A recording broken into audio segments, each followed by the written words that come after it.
भगवान परमात्म्यानं आणि नारद मुनींना दिलेला शब्द आहे, नारदा मी उभा तिथे माझे भक्तवादी जेथे, जिथं कीर्तन चालू असेल त्या कीर्तनामध्ये मी उभा राहतो, कीर्तनामध्ये येतो आणि कीर्तनामध्ये प्रत्येकामध्ये संचार करतो। ज्या पद्धतीने छत्रपती शिवाजी महाराजांना पकडण्यासाठी कोण आला होता? लाल महालावरती ज्याची बोट छाटली तो शाहिस्ते खान, आणि छत्रपतींना पकडण्यासाठी आला छत्रपती तुकोबरायांच्या कीर्तनामध्ये आहेत। सगळीकडून वेळा पडला, आता छत्रपतींना पकडणार हे काम माझं नाही महाराज, तुमचंच आहे। पण आलं ध्यानाला, आमचं असंच आहे, आलं मनाला तर गेलं क्षणाला, नाही तर बसलं आपलं उन्हाला, काय करावं। छत्रपती शिवाजी महाराजांना पकडण्यासाठी आले, इकडून तिकडून सगळीकडून वेळा पडला। अरे कोणीतरी येऊन तुकोबरायांच्या कानामध्ये सांगितलं आपला महाराष्ट्र धोक्यात आहे, आपलं हिंदवी स्वराज्य धोक्यात आहे, कारण हिंदवी स्वराज्याचा संस्थापक राजा छत्रपती तुमच्या कीर्तनात आहे आणि बाहेरून कोणाची वेळा टाकला, आता काय करावं। तुकोबराय म्हणले काही काळजी करू नका, प्रत्येकाला सांगितलं डोळे बंद करा आणि फक्त त्या भगवंताचं ध्यान करा, आणि विठ्ठलाचं ध्यान केल्यानंतर त्या असणाऱ्या यवनांनी आत पाहिलं। प्रत्येकाकडे पाहत असताना प्रत्येक जण अरे टाळकरी छत्रपती शिवाजी महाराज, गायक छत्रपती शिवाजी महाराज, वाजवणारे छत्रपती शिवाजी महाराज, नवे नवे कीर्तन करणारा सुद्धा छत्रपती शिवाजी महाराज दिसतोय।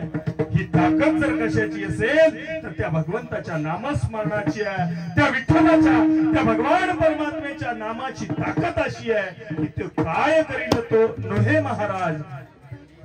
परी पाहे शुद्ध अंगी, खऱ्या अर्थानं जर शुद्ध अंगामध्ये शुद्ध परमार्थ असेल तर तो भगवान परमात्मा आज इथे येईल याच्यामध्ये शंका नाही। म्हणून तुम्ही एकदा सगळ्यांनी हात वर करा, मोठ्या अंतःकरणापासून मी एका आम्ही टाळकऱ्यांना भजन म्हटलो 10 वेळा म्हणलो तरी 1000 वेळा होईल, पण तुम्ही सगळ्यांनी म्हणलं की 1 लाख वेळा होईल। हात वरती करा आणि तोंडाने एकदा त्या भगवान परमात्म्याचं भजन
पोळ्याचा दिवस या बैलाचा आहे, आणि पोळ्याच्या दिवशी सजवलेला बैल कोणाला आवडत नाही, परंतु हा पोळा साजरा होत असताना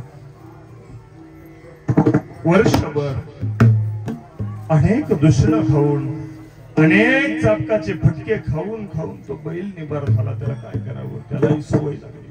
परंतु असो, एवढं प्रेम खऱ्या अर्थानं ही मंडळी सगळे करतायत। अभंगाच्या चिंतनाचा विचार करत असताना दुसऱ्या तिसऱ्या चरणापर्यंत पोहोचलो। मायबाप चरण सोडवणं माझ्यासाठी कठीण आहे, कारण चरण सोडवण्यापेक्षा त्या साधू संतांनी सांगितलं की चरण न सोडी सर्वदा आन तुझी पंढरीनाथा.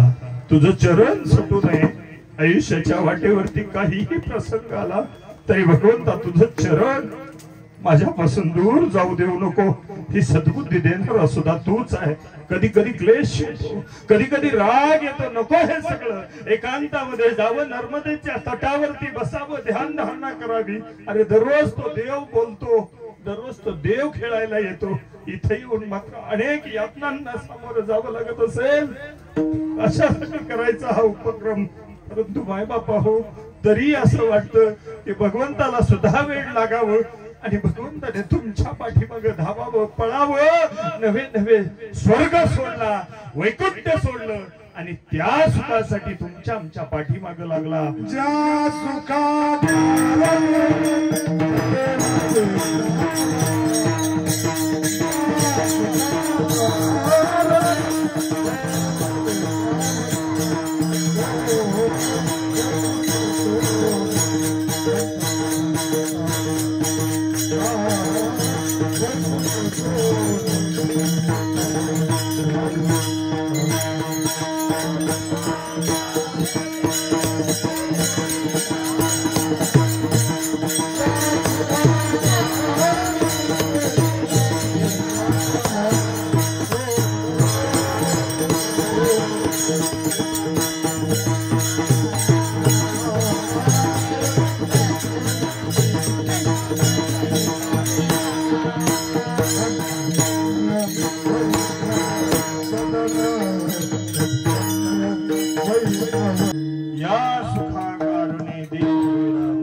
राहिला मायबापा हो.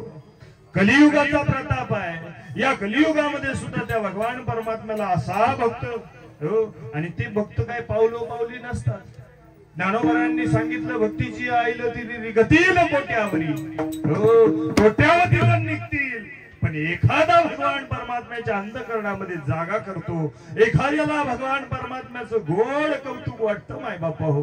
त्याच्यासाठी मायबापा ऐका ऐका, या जीवानं जगत असताना अनेक गोष्टींना सामोरं जात असताना, अनेक गोष्टींच्या सामोरं जात असताना जर बारकाईनं पाहिलं, अरे कोणाच्या तरी खांद्यावरती निश्चित हे डोकं ठेवावं आणि डोळे झाकावेत असा खांदा जर जीवनामध्ये तात्या भेटला नाही तर ते करण्यात, तो परमार्थ करण्यामध्ये आनंद काय. अरे कुठेतरी विश्वास, कुठेतरी आणि मनाला शांती मिळेल. कोणाच्या तरी खांद्यावरती हे मान टाकून डोळे झाकून झोपावं एवढी निश्चिंती कुठं असेल, ती मात्र भगवंताच्या ठाई आहे. कारण बऱ्याच वेळा आपण अनुभव घेतला, बऱ्याच जणांच्या खांद्यावरती माना टाकल्या, त्या माना कधी केसाने कापून जातील सांगता येत नाही माय बाप.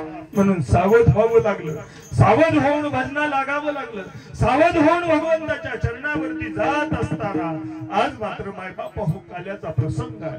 पंढरपूरचं ठिकाण आहे आणि या पंढरपूरच्या नगरीमध्ये, या वाळवंटामध्ये आता काल्याचं गणित लक्षात आलं की काला खऱ्या अर्थानं जर करायचं असेल तर काल्याच्या कीर्तनामध्ये गवळण घेतल्यानंतर कीर्तनकारानं इतरत्र वावग बोलू नये तर काय बोलावं. चरित्र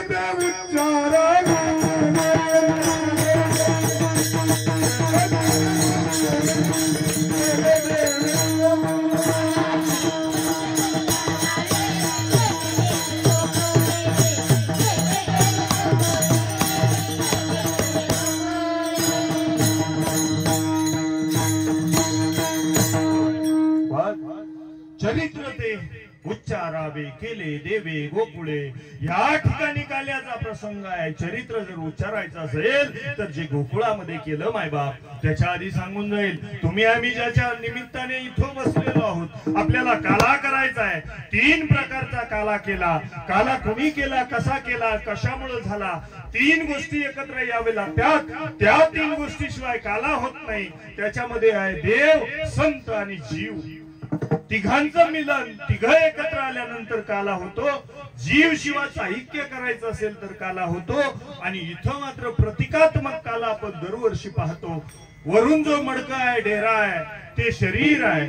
त्याच्यामध्ये आता जीव नावाची लाही आहे आणि शिव नावाचं दही आहे. त्या दह्याचं आणि लाहीचं एकत्रीकरण झालं, हे प्रतीक आहे. तसंच इथं आहे, त्याच्यामध्ये जसं तसं इथं आहे. त्याच्यामध्ये असणार दही आणि लाही एकदा एकत्र झाली तरी हे मडकं जरी फुटलं तरी ते बाजूला होत नाहीत. त्याच पद्धतीनं या शरीरामध्ये जीवाशिवाचं ऐक्य एकदा सद्गुरु महात्म्याने केलं, हे शरीर संपून जाईल. हा जडदेह असणारा संपून जाईल. कारण हे शरीर तुमचं आमचं नाही मायबाप. देह काळाचे, धन कुबेराचे, येथे मनुष्याचे काय आहे. म्हणून खऱ्या अर्थानं 3 प्रकारचे काले आहेत. लहानपणी आईनं खाऊ घातलेला भाकरीचा दुधाचा काला आहे. मोठं झाल्यानंतर दररोज हा काला पाहतोय. आणि साधू संतांनी जीवाशिवाच्या ऐक्याचा काला केला.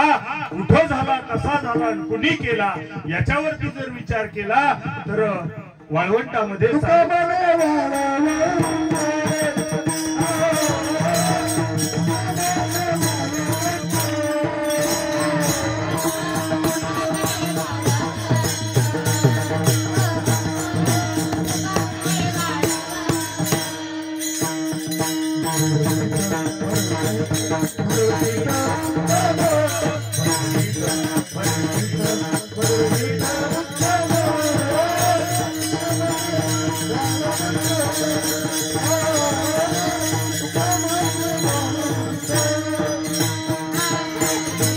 तुका म्हणे वाळवंट बर्वे नीट उत्तम. खऱ्या अर्थानं नीट असावं, उत्तम असावं, बरोबर असावं आणि वाळवंट असावं. ऐका, वाळवंटाचा फरक काय असतो लक्षात घ्या. त्या वाळवंटामध्ये तुम्ही कधी लाह्या भाजण्याचं मशीन पाहिलं, फुटाणे तयार करण्याचं मशीन पाहिलं? त्याच्यात वाळू लागते. वाळवंटात वाळू असते. वाळवंटात दुसरं काही उगवत नाही. वाळवंट एकदा तापलं आणि तापलेल्या वाळवंटात जर जीव पडला तर त्या जीवाची लाही होते आणि लाही झाल्याशिवाय दह्यात जात नाही. हो, तांदूळ दह्यात टाकले तर एकत्र होणार नाही. त्याला भिजवण्याचा प्रयत्न करेल पण एकरूप होता येणार नाही. आणि एकरूप व्हायचं असेल तर लाही व्हावं लागतं. लाही घेऊन जाण्यात मजा नाही. जीवाची लाही व्हावी आणि एकदा जीवाची लाही झाली, जीव एकदा लाहीपणाला गेला की मग मात्र तो अधिकार संतांकडे आहे. लाही करणंही अधिकार संतांकडे आहे आणि लाही देणं पण अधिकार संतांकडे आहे. तुम्हाला आठवत नसेल तर सांगतो, एकची टाळी झाली,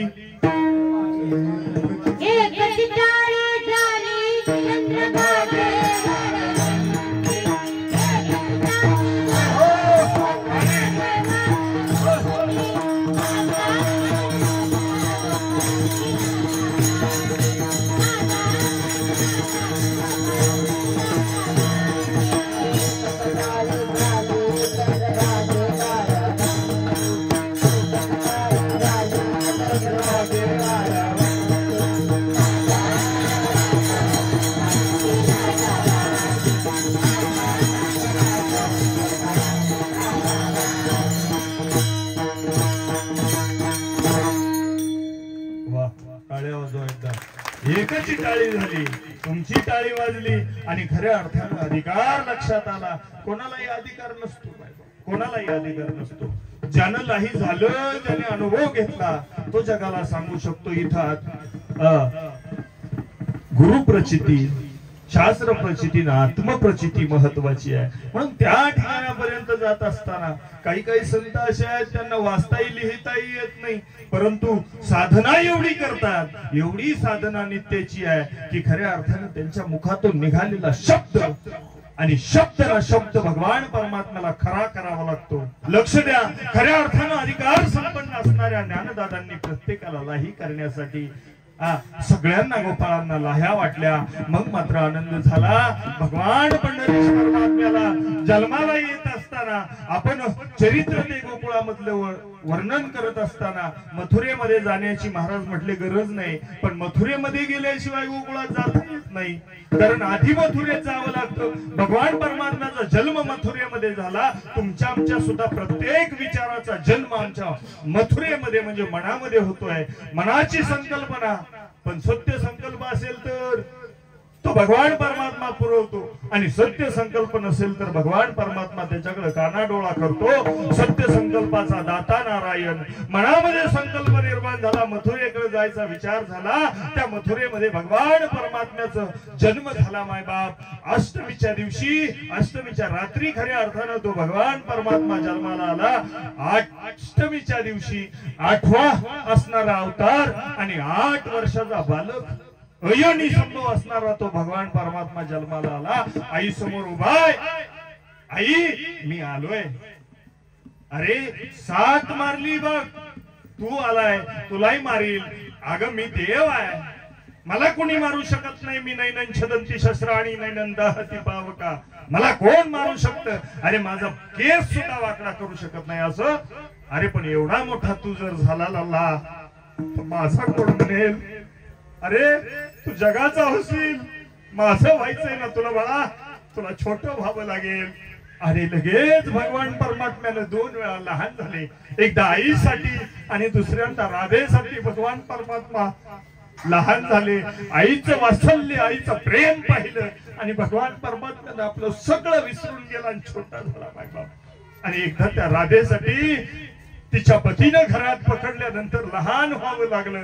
असे 2 वेळा भगवंत प्रेमापोटी लहान झाले.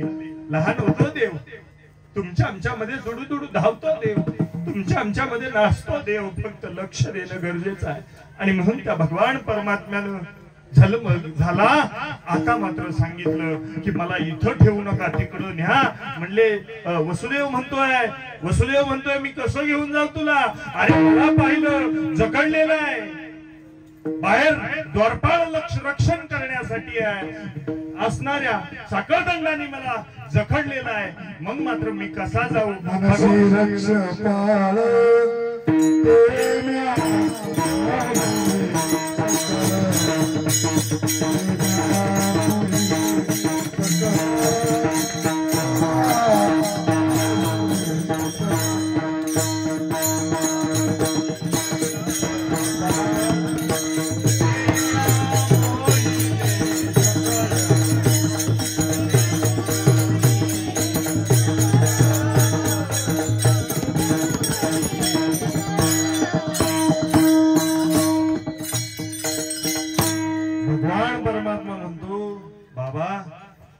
माझ्या भरोसा नाही काय?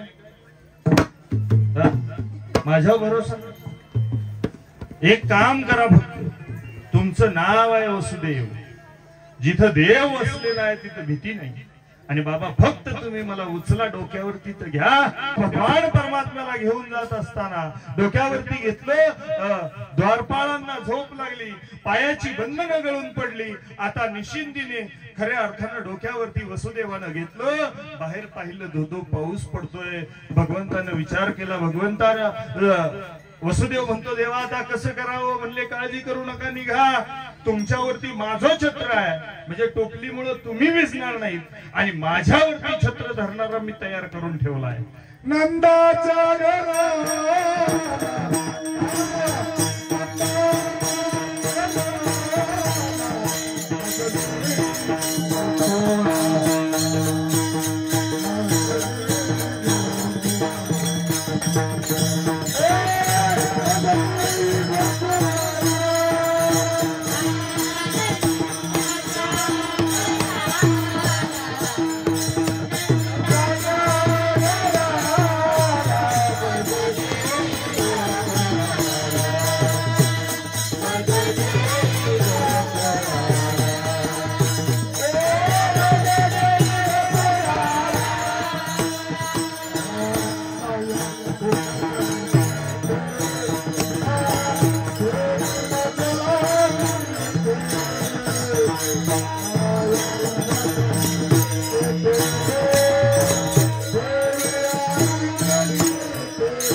नंदाच्या घराला मजनी गोकुळाला माया उपजली तेथे तिशी आणि ठेवी तिशी ठेवी तेथे मन मज आणि येथे असं सूत्र आहे. आणि भगवान परमात्म्यानं केलेला उपदेश सहजतेने लक्षात येईल. भगवान परमात्मा ज्यावेळेस गोकुळामधून चालला यमुना मैया खऱ्या अर्थानं त्याच्या दर्शनासाठी सुचली होती. कथा भाग आपण अनेक वेळा ऐकला. वास्तविक पाहता वेळ माझा मगाशी संपलाय. हो संपून गेला वेळ. पण कधी कधी ओव्हरटाईमची सवय एवढी असते आणि नवीन नवीन मंडळी आले, नवीन नवीन माणसांना काय सांगावं. तसं कीर्तन मला काही येत नाही, पण काय करावं, काहीतरी सांगितलं तर पाहिजे आणि म्हणून काहीतरी सांगावं. आणि म्हणून प्रयत्न आहे की खऱ्या अर्थानं भगवान परमात्म्याला तिकडं नेला. लहानाचा मोठा झाला. अनेक राक्षसांना मारत असताना अनेक जणांचा उद्धार केला.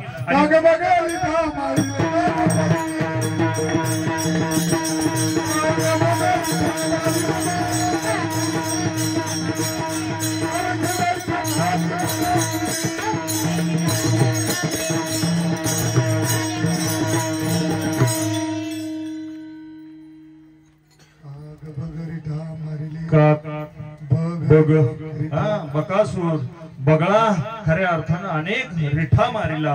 बऱ्याच जणांना ब्राह्मण रूपानं आलेला संपवला. पहिलं गिऱ्हाईक धरलं, बोहनीचं गिऱ्हाईक. आता बघा जवळजवळ पहिले 2 आणि आता 2 किती झाले? 4 पखवाजे 4 खांदेकरी पक्के झाले. खोशी काळ धरायला कोणी या काय हरकत नाही. आणि म्हणून सगळ्यांना मारत मारत पहिलं बोहनीचं गिऱ्हाईक मावशी आली. मावशीला धरले. म्हणले आता झोप लागली पण सोडावं कसं. मावशीला पुतना मावशीकडे गेले. मावशीला म्हणले ये. मावशी म्हणलं की आवडता विषय आहे. भगवंताने झोपलेले सोम केलं नाही, डोळे उघडले, रडायला लागला. बोहनीचं गिऱ्हाईक माघारी जायला नको. आणि पाहिलं मावशीकडे पाहिलं. मावशी ती यशोदा मात्र म्हणते का ग मी तुला ओळखीत नाही. अगं तू कशी ओळखशील? तू राजाची राणी झाली, मोठी झाली. आता तुला मी ओळखणार नाही. पण मी तुझ्या मावस भावाची मावस बहीण आहे. लांबचं दूरचं नातं असल्यामुळे मी गरीबाची आहे. माझं कधी तुझ्याकडे येणं झालं नाही आणि येणं झालं नाही तुझ्याकडे आले नाही म्हणून ओळखत नाही. पण मला कळालं एवढ्या वर्षानंतर लेकरू झालं. एवढ्या वर्षानंतर लेकरू झालं. आमचा मनाचा संभ्रम असा आहे की आमचा निर्णय लगेच तयार असतो.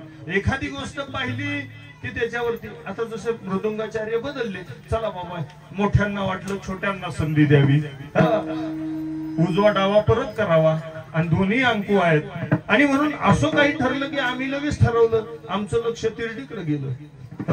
काय सांगावं. बऱ्याच दिवसाने झालेल्या भगवान परमात्मा यशोदेला खूप वर्षानंतर लेकरू झालं. आनंद झाला. किती सांगू मी सांगू कुणाला, किती सांगू मी सांगू कुणाला. अरे आनंदी आनंद झाला, अरे आनंदी आनंद झाला, अरे आनंदी आनंद झाला. सांगू मी सांगू कुणाला, किती सांगू मी सांगू कुणाला. अरे आनंदी आनंद झाला.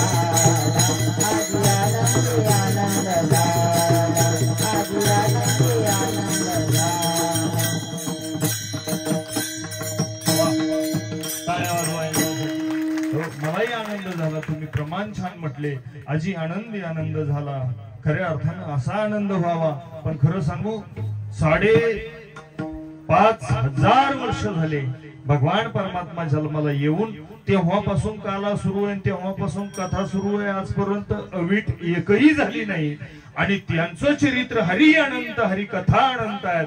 माझ्या कीर्तनात किती कथा करून करून करेल मी त्याची, किती गुणगान गाईल, काय सांगावं. म्हणून अधिकच वेळ न घेता खऱ्या अर्थानं आपल्याला चिंतनाकडे जायचंय. आणि चिंतन मांडत असताना बारकाईनं लक्ष दिलं. मायबाप आपल्या मनाचा निर्णय, कारण मनच महत्वाचं आहे. इथं जर मन नसेल, मी कीर्तन करतोय जीव काढू काढून, तुमचं मन आता बॅग टाकली, खायचं आणलंय, खुळखुळा आणलाय, बायांनी बांगड्या आणल्या, गड्यांनी घोंगड्या आणल्या. आता काय राहिलं, बरं निघायचंय, कधी हा संपवतोय, लापसी शिजली का नाही, पुऱ्या तळल्या का नाही, तुमचं जर झालंय ना, हा संपला विषय, पुऱ्या तयार झाल्यात, आता काळजी नाही. आणि इकडं जर लक्ष असेल तर मन शांत बसू देणार नाही. मन एवं मनुष्याणाम कारण बंद मोक्ष. मनाचं गणित जर पाहिलं, ऐका, आपण मनाचे निर्णय किती सहज करतो. एका बाईला खूप वर्षानंतर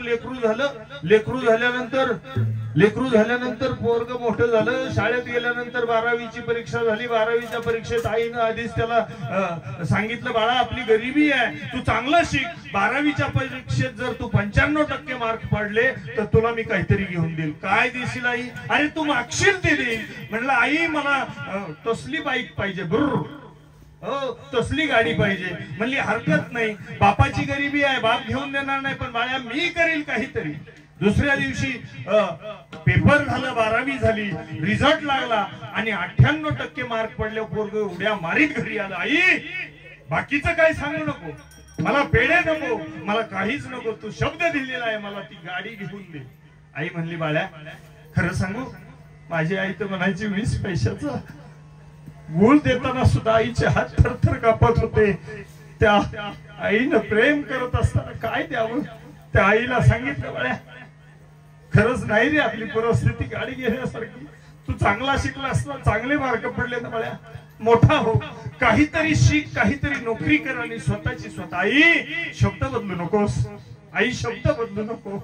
आईच्या अंतःकरणाला, आई तू माझी सखी आहेस का ग, कृष्णावानी डुप्लिकेट तर नाही आहेस ना, असा शब्द केला. आईचं अंतःकरण जळलं. माय बाप चरकन शब्द त्या आईच्या अंतःकरणाला लागला. आईनं पळायला सुरुवात केली, बापाकडे जावं, भावाकडे जावं. कावा दादा, मला पैसे द्या, माझ्या लेकराने 98% मार्क पाडले, त्याला गाडी घेऊन द्यायची.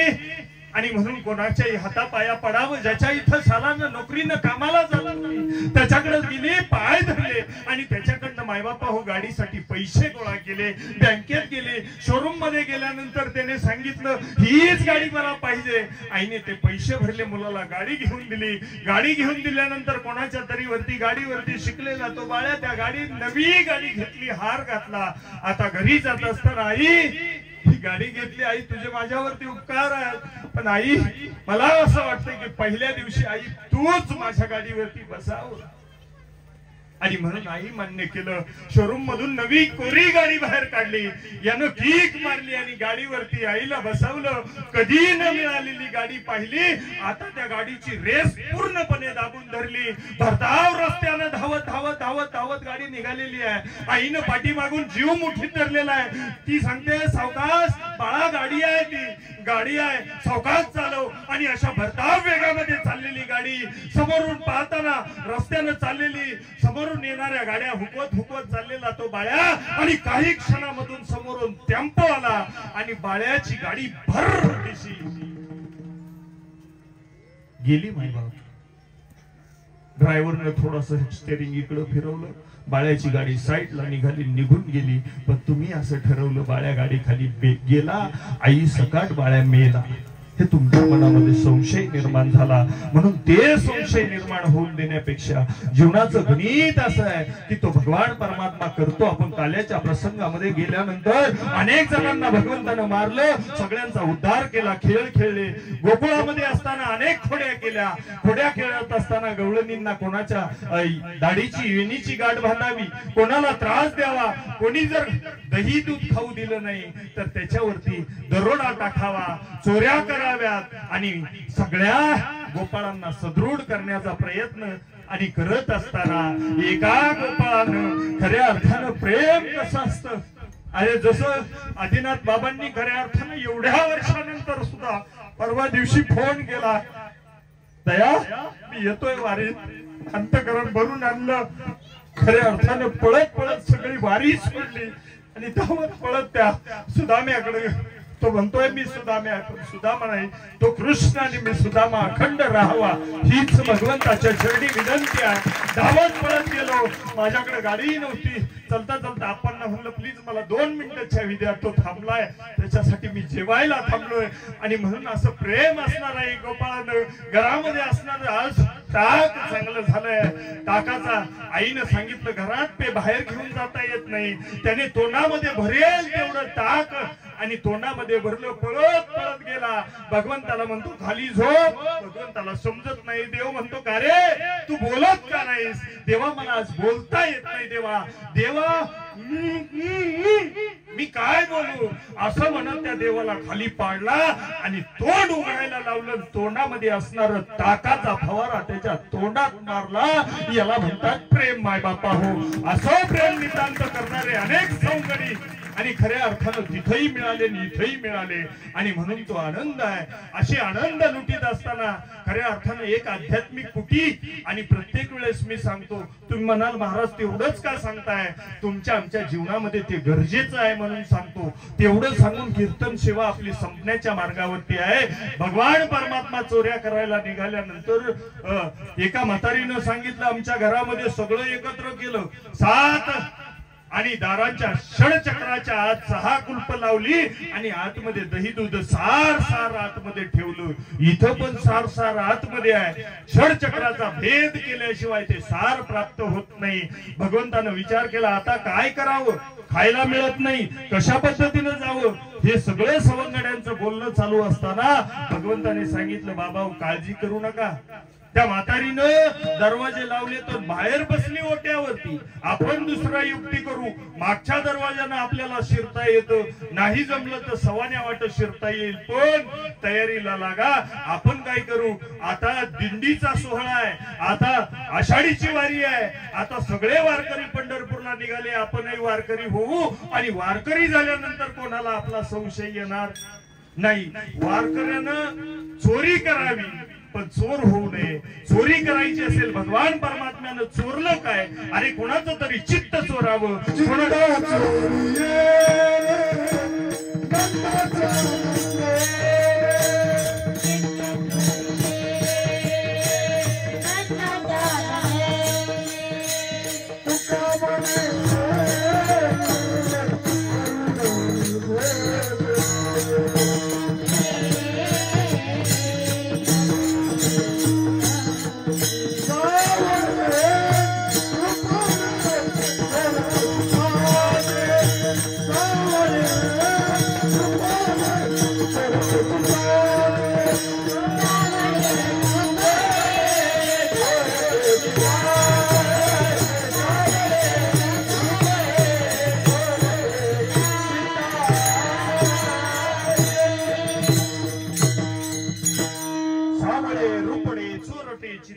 अशी चोरी करावी की एखाद्याच्या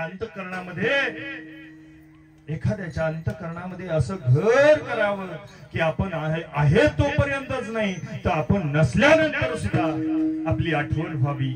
वाईट म्हणून नाही, चांगलं म्हणून. आल्या रात्री तात्या आणि खऱ्या अर्थानं ताईसाहेब आल्या आणि सगळ्या वारकऱ्यांना असं वाटलं पहिल्या दिवसापासून असते तर किती आनंद मिळाला असता. एक दिवसाची फुगडी पाहिली आणि डोळे तृप्त झाले. अशी काहीतरी चोरी करावी अंतःकरणाची. आणि म्हणून अशी चोरी करत असताना नाही तर आमचे वारकरी, मला परवा दिवशी फोन आला, म्हणले बादलवाडीत मुक्कामी असताना तिथून एक गोंगडही आणलं, म्हणजे घरातून एक गोधडी आणली आणि एक चार्जरचं ते काय असतं ना बॅटरी बॅकअप ती घेऊन आले. काय करावं? काल कोणीतरी आमच्या महाराजाचीच गोंगडी नेली. मोठ्या छोट्या कोणत्या? चौकोनी महाराजाची. काय सांग लय नाव पडल्यात. कुणी म्हणतोय मोठा महाराज, कुणी म्हणतोय छोटा महाराज, कुणी म्हणतोय चौकोनी महाराज. पुरुषा मला म्हणला त्या दिवशी, म्हणला चौकोनी महाराज कुठे? चौकोनी नाही, चौगुलीचं चौकोनी झाले. असं काय होईल? पण त्यांचं नाव घेतलं त्याचं कारण आज असं आहे, आज त्यांचा अभिष्ट चिंतन सोहळा आहे. अभिष्ट चिंतन सोहळा वाढदिवस आहे आणि ह्या वाढदिवसानंतर जवळजवळ ते 48 वर्ष का 49 किती ग ताई कुठे गेली? तुलाही माहित आहे का नाही? ताईलाही माहित. 48 वर्षाचं वय झालंय, आता 50कडे चाललेले आहेत. आता मात्र थोड्याच दिवसात 50 पर्यंत जाऊस तर त्यांची दिगंतर कीर्ती व्हावी आणि ज्ञान आणि वैराग्य त्यांच्यामध्ये भगवान परमात्म्यानं ठासून ठासून भरावं, अशीच भगवंताच्या चरणी विनंती करतो. या शुभेच्छा त्यांना देऊ आणि आपण कीर्तनात पुढे जाऊ. विठ्ठला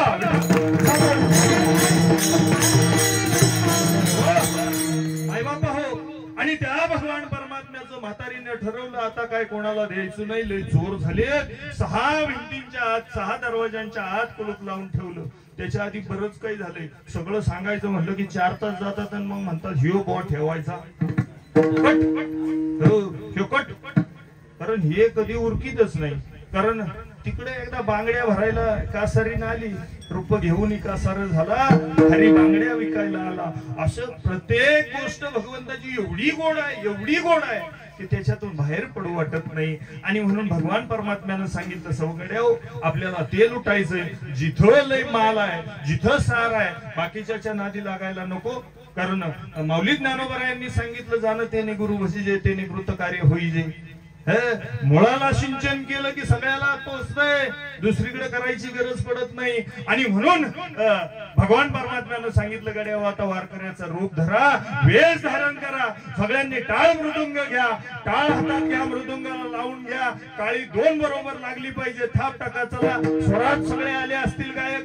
टाळकऱ्यांनी टाळ घेतली असेल तर दिंडीला सुरुवात करू. पण ऐका, जाताने पाठीमागून जायचंय. भगवंत सवंगड्यांना सांगतो काळजी करू नका. जर पळाली एखादी तर सराटे गोळा करा, फेकून द्यायचं, पायात मोडतील. कारण सराटाच का घ्यायचा म्हणले, बाबळीचे काटे म्हणले ते लांब असतात, आडवे पडले तर ते कोणाच्या पायात मोडत नाही. पण सराट्यासारखं माणसाने जर जगलं, कसंही टाकला तरी उभाच, कसाही टाकू द्या ते उभाच, पायात घुसल्याशिवाय राहणारच नाही. आणि असा सराटे घ्या म्हणले. एक जण म्हणला अलीकडल्या काळात बुट वापरायला लागल्या गवळणी. देव म्हणला त्याची काळजी तू नको करू. कोणाची बुट ठेवायची कोणाची घालवायची. आदल्या दिवशी घेतलेली 350ची उद्या कशी पळवायची हे त्याचं नियोजन आहे. तुम्ही आम्ही करणारे कोण आहेत. देव म्हणला पुढं अजून एक गोष्ट करा, हातात माती घ्या. मिरचीने आग होईल, आपल्याला कोणाचं वाईट करायचं नाही. माती घ्या. कुणी जर जोरात पळायला लागली तर असं पाठीमाग माती टाकायची. डोळ्यात गेली नका डोळे धुरे भरून राहू. डोळ्यात एकदा ती माती गेली, धूर भरला की तुमच्या मागे येणार नाही. म्हणला एखादीने जर चष्मा घातला असेल रिबनचा तर देव म्हणला त्याची काळजी मी करतो, तुम्ही काळजी करू नका. तुम्ही फक्त सज्ज व्हा. आणि सज्ज झाले असेल तर झेंडेकऱ्यांनी झेंडे घ्या, अश्व पुढं काढा. अश्वाच्या पाठीमागे झेंडेकरी, तुळशीवाल्या, कळशीवाल्या, मग रतन, मग गायकन, मग टाळकरीन, मग सगळ्यात शेवटी जामखेडचे तात्यान दादा. आता दिंडी काढायला हरकत नाही. चला हा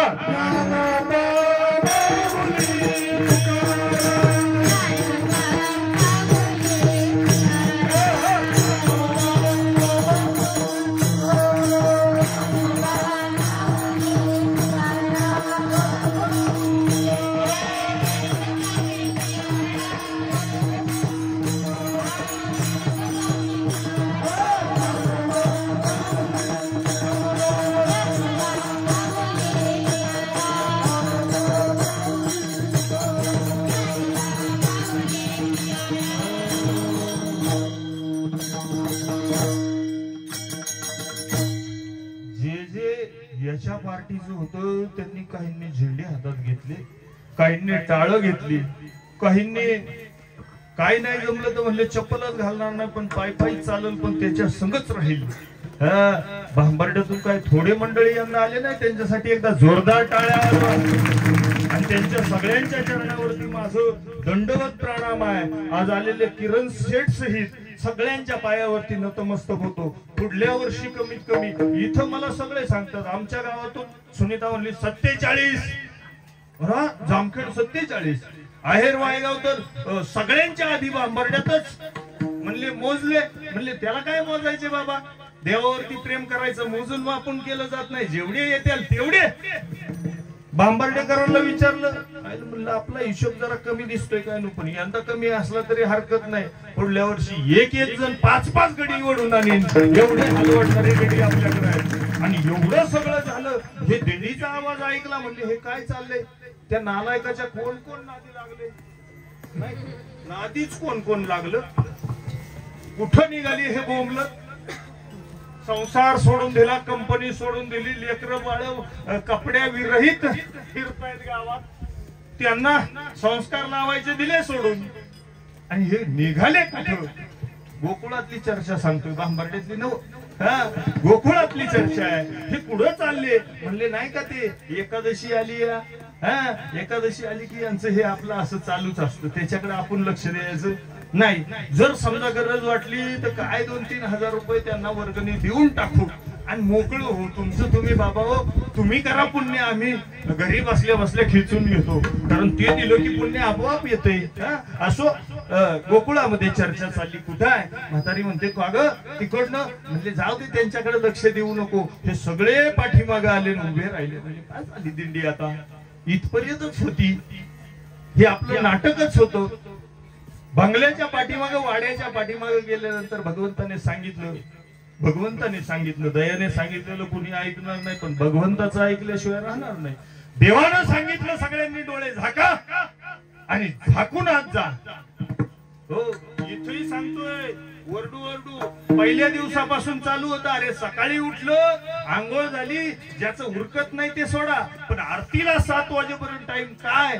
यंदा लक्षात नसलं राहिलं तर पुढच्या वर्षीसाठी आता मनाच्या अंतरपटलावरती नोट करा. 7चा टाइम काय, पाठच 4 वाजता. आदिनाथ महाराज म्हणले त्या वारीत गेलो मला करमलंच नाही, पाठच 4 वाजता उठवी द्या. पळा पळा पळा पळा, पाणी मिळालं तर आंघोळ, नाही मिळाली तर सुटले गोळी सुटतात. पण इथं मात्र 7 वाजेपर्यंत कुठे हलायचं नाही. कशासाठी म्हणलं कोणाचं उरकलं पाठ 3 वाजता आंघोळ्या केल्या, 3:30ला आंघोळ्या केल्या, 4ला आंघोळ्या केल्या की भांडायला मोकळ्या झाल्या पाहिजेत.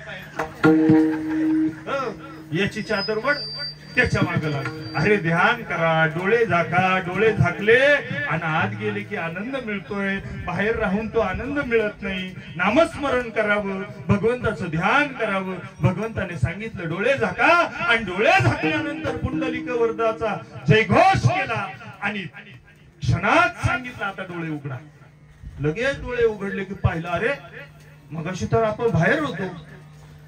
गळ्यात टाळ होते, पखवात होते, मृदुंग वाजवत होते. मृदुंग विने अपार टाळ घोळ, ते सगळं चाललं होतं. इथं मात्र वेगळं आहे. आतमध्ये दह्या दुधाचे माठ सार सार सगळं आतमध्ये आहे. हे अभंगातच आला असतो, पण तिकडं नव्हतं घ्यायचं म्हणून तो पार्ट वेगळा हा पार्ट वेगळा करून टाकला. तिथं पाहिलं आणि तिथं पाहिल्यानंतर ते सगळं पाहिलं. भगवंत म्हणतो हे मेजवानी आपली आहे, याच्यासाठी जीवाला लालसा व्हावी. हे असणारे भोग सुखाचे सोहळे तुम्हाला प्राप्त व्हावेत. हे असणारा आनंद तुम्हाला प्राप्त व्हावा आणि म्हणून मी आत घेऊन आलोय. आतमध्ये घेतले गेल्यानंतर सगळं सार सार टाक लवंडून दिलं तर घरचे ताकाचे सरोवर फोडून टाकले आणि त्याच्यामध्ये असणार नवनीताचं पूर सगळा आतमध्ये भरला. आता नवनीत आतमध्ये गेलो की गड्याला जोर आल्याशिवाय, जसं ज्ञान आतमध्ये एकदा गेलं की ते फडफड बोलल्याशिवाय राहत नाही. बारीक बारीक पोरं उठवली प्रवचनाला बसा म्हणलं की पोरच काय 2 महिला बसवल्या पाचेगावच्या. ह्या सगळी दिंडी त्या दिवसापासून म्हणते नेमकं खरंच काय तुम्हीच होते काय, तुम्हीच ते सगळं केलं काय कुठारा काय सांगावं. असं ज्ञान एकदा आतमध्ये गेलं, नवनीतांचा पूर आतमध्ये गेला की मग पूर तो बाहेर पडल्याशिवाय राहत नाही. आणि असं सगळं गणित झालं आणि मग खाल्ल्यानंतर भगवंताने परत सांगितलं बाबा हो आता आपल्याला बाहेर पडायला लागतंय, कीर्तनातून पण आणि वाड्यातून पण. परत डोळे झाका. डोळे झाकल्यानंतर तसं जाता येत नाही. पुंडलिक वरदाचा जयघोष झाला. एक जण माझ्यासारखा भामटा म्हणला इच्छा मायला हे करतोच काय, जरा मी बघतोच म्हणून यांनी डोळेच झाकले नाही. असा अर्धवट लपून बसला भिताडा आड आणि असा बघत होता तिरळा पाहत होता. आणि पाहता पाहता बाकीचे सगळे भर भर भर भर देवाने बाहेर काढलं. हे मधीच अडकलं. इकडंही नाही तिकडंही नाही, माऊलींच्या सोहळ्यातही नाही, बांबर्ड्याच्या वारीतही नाही, मधीच. आणि मधीच अडकल्यानंतर मायेला राग येतो. म्हातारीने कना कना कना कुल्प साही कुल्प खुलली ना आत येऊन बघते तर सगळं वाटलं झालं. आता काय करावं, म्हातारीचं डोकं चालणार. तेवढ्यात वर बघितलं हे लटकले. हा, हे लटकलेलं बघितलं डोकंच फिरतं म्हातारीचं. बघू म्हणते हातोडी. हा, तुम्ही फक्त म्हणा, फक्त शिंके लावी येले दुरी, लगेच नका म्हणून थांबा. हट टोल्यातच. हा, आणि म्हातारीने तडा तडा तडा खालून पोलीस जसे तळपाय हाणतात तसे हाणायला सुरुवात केली, ज्याने अविश्वास दाखवला. आणि मग हाणल्यानंतर बोंबलायला लागला, देवा एक वेळ करी दुखाया वेगळे दुरितांचे जाळे उभवणे. देवाने सांगितलं, एकदा काढलं होतं, परत अविश्वास दाखवला, आता सोडित नाही. देवा पाया पडतो, देवा परत अविश्वास दाखवणार नाही. देवानं त्यालाही बाहेर काढला. आणि बाहेर काढल्यानंतर देवाचं अंतःकरण कोमल आहे. देव मात्र कोणालाही संतांच्या भूमिकेत येतो. आणि संतांची एकदा भूमिका अंतःकरणाला जडली की मग ते संत आपलं कल्याण करतात. म्हणून ज्ञानेश्वर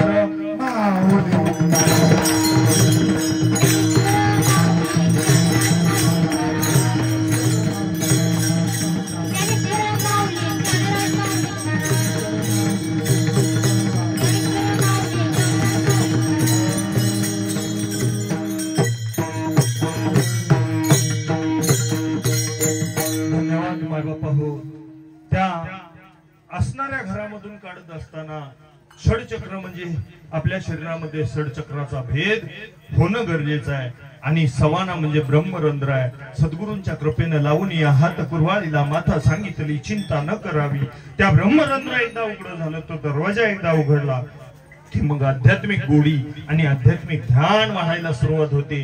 हे महत्वाचं आहे. आणि म्हणून अधिकचा वेळ गेला असेल. मायबापा हो, तुम्ही 15 दिवस हे येड्याचं ऐकलं. आता येड्याचं ऐकलं म्हणलं की बापाची आठवण होते. बापाने भाषण करत असताना कुठेही सांगावं, माझ्या येड्याचं ऐका, येड्या भावशा म्हणतात मला. हो, आणि तसाच मी सुद्धा, मीच काय, अरे माझा बाप वेडा होता, मी वेडा आहे, याच्यात नवल काय. तुकोबराया म्हणतात, मी सुद्धा वेडा आहे. वेडे झालो वेडी यांच्या गावा गेलो, आम्ही पुसू नका काही, आम्ही माणसात नाही. तुकोबराया सुद्धा वेडे होते. आणि मग वेड्याचं वेडायलाच लागतं, दुसरं कोणाला लागणार नाही. आणि म्हणून अशा पद्धतीनं तुम्ही आम्ही सगळ्यांनी विश्वास ठेवला. मायबापा हो, एक कळकळीची नम्रतेची विनंती करतो. इथं सामान्य जीव, बाबा म्हणायचे त्याची प्रचिती आजही येते की सर्वसामान्य जीव सोन्याहून पिवळा आहे. त्याला चल म्हणलं की चालतंय, त्याला म्हण म्हणलं की म्हणतोय, भजन म्हणतोय. पण महाराज लोक आम्ही एकदा झालो फेटे भानले, चाटा मारायला सुरुवात केली की आम्ही चाटेगिरी करतो. आम्हाला मात्र समजत नाही, आम्ही कोणाचं ऐकत नाही, आमचं मात्र सगळ्यांनी ऐकावं असं प्रत्येकाला वाटतंय. पण कुठंतरी ऍडजस्टमेंट करावं लागेल. मी मात्र सेवक आहे, इथंच फक्त म्हणतो सेवे लागे सेवक झालो, तुमच्या आलो निज चरणा, तसं मात्र चरणाला वाकत नाही. ही मणकेची जात खऱ्या अर्थाने उपयोगीची नाही. म्हणून नम्र झाला होता तेने कोंडिले आनंदा. मायबापा हो, सगळ्यांनी कुठून कुठून कोण कोण आलं. आमच्या रानमळ्यातून आंबळ्याचे महाराज खऱ्या अर्थानं दिलीप बुवा सगळ्यांना घेऊन आणि वारीमध्ये प्रविष्ट झाले. महाराज काळजी करू नका, असंच होतं पूर्वी. इकडून एक सरदार त्याचं सैन्य घेऊन, तिकडून आहेरवायगावचा एक सरदार त्याचं सैन्य घेऊन, जामखेडचा एक सरदार त्याचं सैन्य घेऊन, पाचेगावचा एक सरदार त्याचं सैन्य घेऊन. पुढच्या वर्षीचं निवेदन आताच आलंय की पुढल्या वर्षी 100 लोक घेऊन तात्यासाहेब येणार आहे. टाळ्या वाजवा त्यांच्यासाठी एकदा. आणि असं नियोजन झालं आणि सगळे मंडळी आले. 450चा दिमागदार सोहळा या पंढरीत आला. अरे पंढरीत तुम्ही फिरत होता, पंढरीतला प्रत्येक माणूस खिशातला मोबाईल बाहेर काढून तुमची शूटिंग करत होता. एवढे चांगले आहे. भगवंताला कीव येणार नाही का, भगवंताला दया येणार नाही का. फक्त आता माझी एक कळकळीची नम्रतेची विनंती आहे माय बापा. मी थोडासा कडक आहे, माझा स्वभाव जरा रागिष्ट आहे, मला तुमचं अहित होताना पाहवत नाही. आणि म्हणून कधी बोललो असेल, कधी कधी काय होतं, एखाद्याची चूक नसताना सुद्धा फटका मारला रस्त्यात. माझ्या नंतर लक्षात आलं की त्याची चूक नव्हती, त्याची होती. पण फटका याला मारून गेलो, आता काय करावं. आता त्याचे पायही धरता येत नाही. मनोमन धरले, क्षमा मागितली आणि पंढरीच्या परमात्म्याला सांगितलं, बाबा मला माफ कर. पण त्याच्या हितासाठी जर मी कोणाला बोललो असेल तर मोठ्या अंतःकरणानं तुमच्या चरणावरती धतमस्तक होतो माय बापा हो, आणि माफी मागतो. आयुष्याच्या वाटेवरती चालत असताना परमार्थामध्ये कधीही कोणाचा द्वेष करू नये, कोण्याही जीवाचा न घडो मत्सर. वर्म सर्वेश्वर पूजनाचे आणि हे सगळं करत असताना कधीतरी एकांतामध्ये बसावं, त्या वारीतून बाजूला व्हावं आणि पंढरीश परमात्म्याला विनंती करावी, भगवंता तू कधी भेटशील, अरे केव्हा भेटशील. त्या भगवान परमात्म्याला विचारावं. तो भगवान परमात्मा धावत पळत येतो, लहानाचं स्वरूप घेतो, कधी भिकारीचं स्वरूप घेतो, बाजूला बसतो आणि फक्त पाहतो, माय बापा तुमच्या आमच्याकडे पाहतो.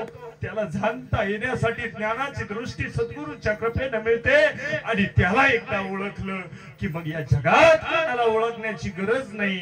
आणि म्हणून खऱ्या अर्थानं हे सगळं नियोजन होत असताना तुमच्या आमच्या अंतःकरणाचा, एखाद्याच्या अंतःकरणाला जर माझं शब्द लागला असेल, चांगल्यासाठी सांगायला गेलो असेल, वाईटासाठी सांगायला गेलो असेल, जर शब्द एखाद्याच्या अंतःकरणाला लागला असेल तर तो माझ्या वाणीचा दोष, खऱ्या अर्थानं माझी चूक म्हणून पदरात घ्या.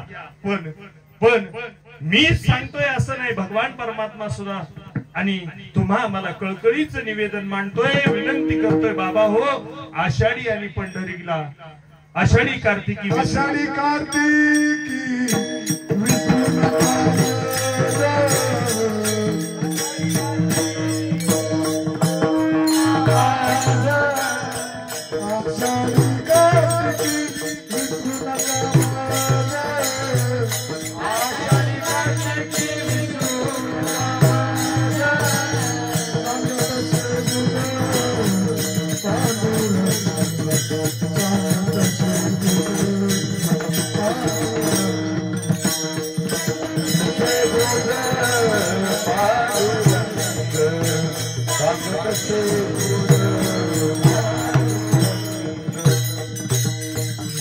आता देवाचा निरोप झाला. देवाने सांगितलं बाबा हो दिल्या घरी सुखी राहा, आता घरी जा, पण आषाढी कार्तिकी मला विसरू नका. तुकोबराय म्हणतात देवा तू सांगतोय रे, सहज सांगतोय देवा तू जा परमार्थात, पण देवा प्रपंचात तू आम्हाला परत सासरात धाडतोय, माहेरातून आता ऊब सुटत नाही. आणि ऊब सुटत नाही एवढंच काय देवा, असं वाटतं तू जरी लाद घातली, बळच हाकललं तरी घरी जाऊ नये. अभंगाच्या 4थ्या चरणातून तुकोबराय म्हणतात भैरवी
दवडीता आता आम्हाला पळवलं, आता पिटाळलं, न वजू न जाऊ, आता मात्र इथून आम्ही जाणार नाही.